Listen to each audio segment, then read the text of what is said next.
Alors, qui a envie de nous parler? On prend la suite des arcanes du tarot. La roue de fortune, pardon. La roue de fortune a envie de nous présenter sa vision d'un présent, d'un cadeau. C'est quoi un cadeau pour la roue de fortune? Alors pour la roue de fortune, déjà, sa vision d'un cadeau, d'un présent, ça n'est pas une vision figée. Ce n'est pas quelque chose d'immuable. C'est comme si elle nous disait que un jour ça pourrait être cette forme, un autre jour ça pourrait être cette forme, et encore un autre jour ça pourrait être ça, et un autre jour ça veut dire ça. Et au-delà des jours, là, il y a un côté chronologique, mais c'est aussi pour un tel c'est ça, pour un tel c'est ça, pour un tel c'est ça, pour un tel c'est ça. Pour le toit de maintenant c'est ça, pour le toit de demain ça sera ça, et pour le toit d'avant-hier c'était ça. Voilà, c'est ce que ça nous dit. Ça nous dit rien n'est figé.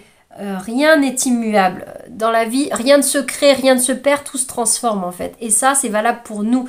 Nous sommes des êtres mouvants, nous sommes des êtres changeants. Et le cadeau que l'on peut se faire, c'est d'intégrer cette dimension-là. Nous ne sommes pas des êtres figés, nous ne sommes pas des êtres immuables, linéaires, qui n'avons aucune variation. Nous avons plein de modulations.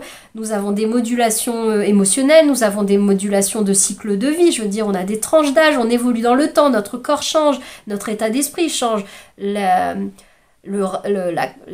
tout simplement, le rapport à la vie n'est pas le même, la connaissance de la vie par le faire, hein, par le temporel. Là je vous parle pas forcément de choses qui seraient plus acquises ou moins acquises pour certains, mais l'expérience de vécu, le temps passé sur Terre, du coup le rapport à cette forme d'expérience n'est pas la même à 5 ans et à 55 ans et puis à 95 ans, par définition, quelle que soit la nature de la vie que l'on ait menée et qu'on ait cheminé d'une façon ou d'une autre, et si on prend sur un plan plus de destinée, de spiritualité ou de développement personnel, qu'on puisse juger d'un point de vue extérieur que cette personne, elle est cheminée ou qu'elle est stagnée. C'est pas la question. La même personne à 5 ans et à 55 ans, elle n'était pas la même. Et elle n'avait pas la même perception de la vie.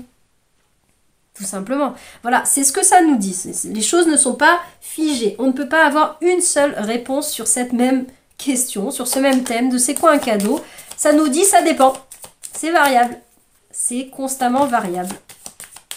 Alors, l'oracle, qu'est-ce qu'il nous dit? Ah bon, on a à nouveau la carte de la grâce qui vient. Ça dépend, c'est très...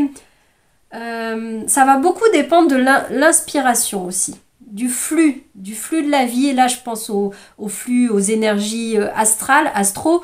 Voilà, que ce soit le flux émotionnel intérieur, le flux d'inspiration que l'on a, d'où est-ce qu'on reçoit un souffle, un esprit, une inspiration qui vient nous inspirer, ou que ce soit la voix de notre intuition qui se relie à son être, à sa vastitude, ou alors voilà, plus grand que soi si on veut le dissocier entre guillemets, mais qui pour moi à un certain étage c'est la même chose, ça se rejoint, voilà, c'est des strates, c'est des couches. Donc ça nous amène sur ça, sur ce côté mouvant, fluctuant. Ça dépend de l'âme. Donc en gros, si on veut savoir quel est le cadeau pour nous dans l'instant, quel est le juste cadeau, ou se faire un vrai cadeau, un vrai présent à soi ou même à autrui, ça doit vraiment être calibré en fonction de l'instant présent, de qui on est nous, ou alors si on veut le faire à quelqu'un d'autre, de qui est la personne dans l'instant, dans la vérité de qui il est maintenant, pas forcément en se souvenant qu'un tel, elle aime bien tel domaine, telle activité, elle pratique tel sport depuis tant de temps, ou l'année dernière je lui ai offert un livre, ceci, donc elle aime la lecture, je vais réfléchir à un nouveau livre. Peut-être qu'elle a vraiment changé, enfin, vraiment ou pas vraiment. La question c'est qui elle est là maintenant et qu'est-ce qui lui ferait plaisir maintenant. Peut-être que ce qui lui ferait plaisir maintenant, parce que c'est sa réalité du moment, et ben ça serait des chocolats, et puis peut-être que l'année d'avant ou l'année d'après c'était pas du tout le sujet parce que il y avait des paramètres autres qui faisaient que c'était pas du tout son truc. Enfin, c'était pas ce qui était juste et bon et pas attendu mais avenant. Enfin, je sais pas si c'est très clair ce que je dis là, mais c'était pas la justesse de l'instant. C'était, voilà, on n'y était pas enfin, on n'y était pas. Ce qui est juste à l'instant T, l'est pour l'instant T. Et pour la personne qu'elle est à ce moment-là. Et ce n'est pas la même chose plus tard, quoi. Tout simplement. Je vais rajouter une carte avec le tarot. Pour en savoir un peu plus. Qu'est-ce qu'elle nous dit, cette roue? Au-delà du côté fluctuant. C'est quoi un cadeau, un présent pour la roue de fortune? La lune, bah ça te souligne le côté fluctuant. Le cadeau, c'est d'accepter, au-delà d'accepter, c'est le changement, c'est d'accepter, le contresens, le contre-cadeau si on peut dire, notamment à faire à quelqu'un d'autre ou même à soi, c'est de vouloir faire du copier-coller de ce qu'on croit, de ce qu'on a toujours fait. Comme contre-cadeau, chose à ne pas faire, avec ce que nous dit la roue de fortune là et la lune, ça serait de vouloir figer les gens, figer les choses dans le temps et dans une forme de vérité. Un tel est comme ça, un tel est comme ça, et on se donne pas de marge de manœuvre, on se donne pas de liberté de mouvement. Là, voilà, c'est d'intégrer la personne, ou même soi, dans sa vision plus complète à la fois et mouvante surtout, multifacette. La lune, c'est des cycles courts, c'est les émotions, c'est quelque chose de variable. La lune, elle traverse des phases de la lune, les quartiers de croissant, enfin vous voyez, ça croît, ça décroît, c'est la pleine lune, la lune, la nouvelle lune, donc entre guillemets, quand on voit pas la lune noire si on peut dire, voilà, et ça c'est le même être, la lune c'est tout ça. Et donc là, pour prendre cette image de nous-mêmes ou de l'autre c'est aussi tout ça, et des tout ça dont... Là, on a pris la lune et on voit les faces, mais toutes ces faces que l'on ne voit pas forcément chez nous, et même qu'on ne voit pas forcément en nous. Et c'est ça que la roue de fortune, la lune, viennent nous dire.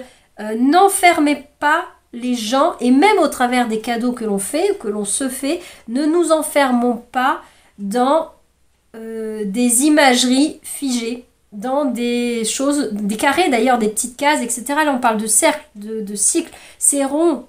C'est plus yin, c'est plus féminin, il y a plus de mouvement aussi, c'est plus circulaire, c'est beaucoup plus variable par définition, hein. On vient sur le principe même aussi de ce qu'est le yin, le féminin. Je ne suis pas en train de dire les femmes, hein, de façon générale, même si les femmes le portent davantage en elles, comme dans leur biologie, leur corps, elles ont cette prédisposition à mieux vivre cette énergie yin, mais les hommes ont aussi, et elles ont aussi, les femmes ont aussi leur énergie yang, masculine.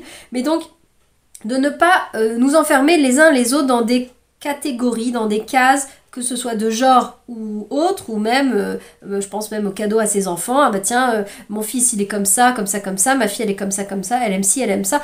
Bah oui et non en fait, c'est si on se posait la question et si on investiguait un petit peu à la rigueur de qui est l'être à qui j'ai envie de faire un cadeau, un présent, qui il est dans l'instant présent ou dans ses variations. Et si pour le coup, je ne faisais pas le cadeau qui paraît le plus cohérent avec ce qu'il a toujours été dans une espèce de cohérence globale, mais si en ce moment il a l'air de montrer une toute autre facette et c'est ça qui est vivace pour lui, c'est ça qui, je pense à un enfant, c'est son truc du moment, peu importe si ça paraît complètement anachronique avec tout le reste. Et qu'une part de nous, peut-être en tant que parent ou autre, se dit oh, bah, c'est un truc éphémère, ça va durer 5 minutes, allez, ça va lui plaire un mois, et après ça va passer à la trappe, le jouet, ça lui plaira.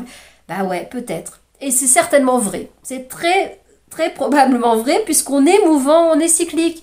Mais si c'est ça qui fait joie dans l'instant T, alors, toute mesure gardée, bien sûr, hein, je suis pas en train de vous dire que si c'est la voiture à je sais pas combien qui fait joie dans l'instant et qu'après on s'en passera, allez, il faut aller l'acheter. Mais bien sûr que c'est pas ce que je dis. Mais je prends des enfants avec des broutilles, combien même on peut savoir qu'à la rigueur ça va être très éphémère, mais que c'est très vivant pour l'enfant et que c'est vraiment ce qui lui fera grande joie et qui du coup nous fera la grande joie de faire plaisir, d'offrir. Pourquoi est-ce qu'on irait lui offrir quelque chose qu'il a déjà, ou sous une forme qu'il a déjà quand même pas mal, ou en tout cas on lui fait un cadeau qui est cohérent avec à la rigueur le sport qu'il pratique ou les études qu'il va faire par la suite, même si c'est lui qui l'a choisi et qu'il est passionné par ça, un adolescent par exemple. Mais si ce qui est vivant pour lui c'est le délire du moment, le truc divertissant, le truc qui a rien à voir et qui est pas du tout en phase avec sa cohérence globale de qui je suis dans le passé et de qui j'ai envie de devenir dans le futur, et bah c'est peut-être ça le vrai truc, le vrai cadeau du moment. Et c'est pareil pour vous. Vous êtes peut-être, je sais pas, je dis n'importe quoi, c'est peut-être même pas un cadeau à s'offrir, genre un timing de Noël, mais globalement, vous avez un régime alimentaire, enfin régime, quand je dis régime, c'est un mode alimentaire, pas le fait de se restreindre régime. Vous fonctionnez à manger principalement ceci, cela, et à ne pas manger ceci, cela, etc. Parce que c'est bon pour vous, c'est votre vérité, c'est très bien, si c'est juste, c'est très juste. Bah là, dans l'instant, ce qui vous ferait plaisir, par exemple, vous ne consommez pas d'alcool au quotidien, etc. Mais ce qui vous ferait plaisir, bah là, c'est de vous offrir ou de vous voir offrir une bouteille d'un alcool que vous avez su apprécier dans le passé, même si ça fait plus partie de votre quotidien. Et bah là, tiens, ça vous ferait bien plaisir, ou de prendre un verre, sans même parler de s'offrir ou d'offrir un contenu total. Je veux dire, allez, bah je me paye un verre, ou je me paye une glace alors que je ne mange jamais de glace, par exemple. C'est ça le truc. C'est s'offrir, c'est pas seulement aller chercher le truc qu'on ne fait jamais, on ne prend pas le contresens, là, l'extrême. Je veux dire, c'est d'aller voir ce qui est vivant là maintenant, même si il est anachronique avec ce qui devrait être, vous entendez bien les guillemets, ce qui pourrait être la cohérence globale de notre être, de notre régime alimentaire, de notre ceci. Voilà, je suis foncièrement tournée vers la protection de la nature, donc je fais très attention à mon empreinte carbone, à ceci, à cela, aux emballages, aux machins. Et bah ce qui fait sens pour moi là maintenant, bah c'est un truc qui, selon plein de critères écologiques, bah sont pas du tout bien. Voilà, et bah c'est ça peut-être qui fait sens. À voir. Voilà, à voir ce qui vibre pour vous. Et je m'arrête là parce que je l'ai pas mal développé, tout ça. Voilà, je vous dis à bientôt pour d'autres tirages avec les arcanes majeures du tarot, toujours dans cette lignée, dans cet axe de c'est quoi un cadeau, c'est quoi un présent pour chacun de ces archétypes, là. Voilà, je vous dis à bientôt.